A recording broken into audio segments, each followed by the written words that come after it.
So you've decided on Universal Studios Japan.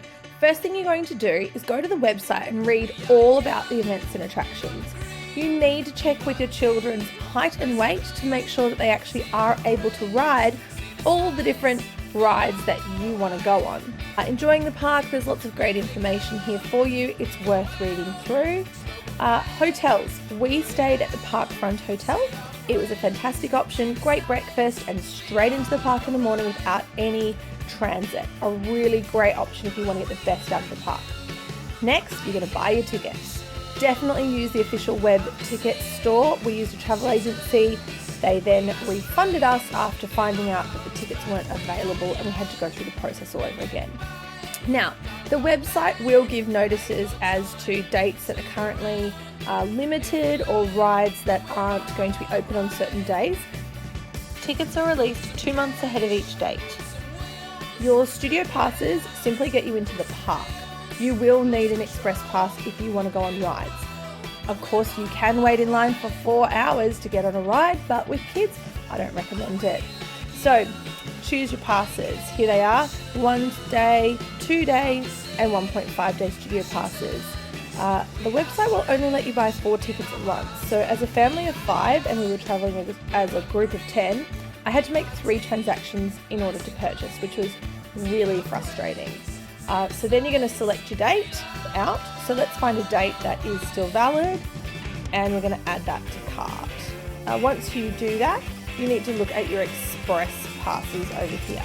Now, express passes are actually super complicated, but you need to read through each of the express passes and see what suits you.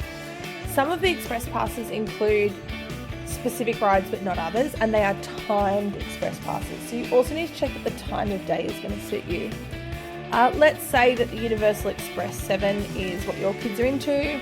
They're going to be able to go on the Harry Potter ride and something to do with Mario Kart. 7 different attractions. You will notice it is double the price of the actual admission. Let's say only 2 or 3 of your participants actually want to ride. You're now going to select the date. You need to make sure, obviously, that you select the same day as your actual pass. And on this day, that express pass is out of stock. So then it's back to the express passes and trying to choose one that will again meet your date. This is a bit of a process that you have to go through, and it can be very frustrating, but you just need to work through it and decide what is going to suit your family and what's available. So now we have selected the Universal Express Pass for the variety and choice. There are 3 things for you to now check. 1, do the times actually suit your family? 2, are there enough tickets in stock for the rest of your family to actually purchase? And 3, are these actually rides your children are tall enough to ride? Next step, and then it's paying. Now, it's important to note that there are only specific ways to pay. So make sure that you can actually pay with an Apple Pay on a MasterCard or an Amex, and also that you understand that your ride times are ticketed and that without an express pass, you can't actually enter Mario Kart World.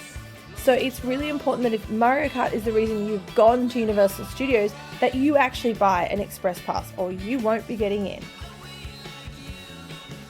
Then it's a simple matter of filling in your details, clicking continue, and you'll end up with a ticket that looks like this. Your express pass will look like this. Now, for actually visiting the park. They advertise the time the park opens, but we got in before the advertised time. So get there early, there will be lines.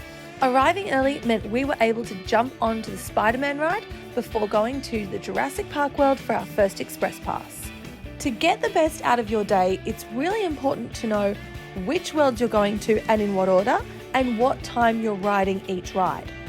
For our family, it was all about Harry Potter World. The kids were desperate to see Hogwarts.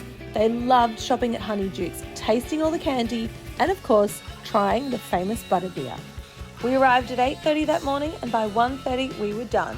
Our express passes worked a treat, and instead of eating the kind of weird food at Universal and battling the crowds, we left the park, went back to the hotel, and had burgers at Shake Shack.